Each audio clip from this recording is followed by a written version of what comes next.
Al participar en el foro Experiencias, Retos y Alcances del Presupuesto Participativo, la doctora Lucía Álvarez Enríquez del Centro de Investigaciones Interdisciplinarias en Ciencias y Humanidades de la UNAM señaló que las consultas para definir el uso de dicho presupuesto son una buena intención para integrar a la ciudadanía.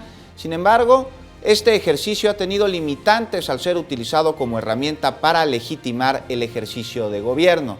Escuchemos. Más que estar orientada a la generación, a la construcción de ciudadanía, ha dado lugar a la formación, digamos, de colaboradores, beneficiarios, ¿no?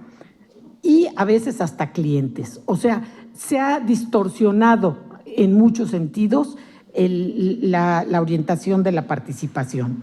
Se ha definido un sujeto básico de la participación como el eje y el prioritario, que es el vecino, que sin duda es fundamental, pero en muchos momentos se ha desplazado a un segundo término o se ha omitido que existen o existimos con otros perfiles también ciudadanos que necesitamos y queremos participar.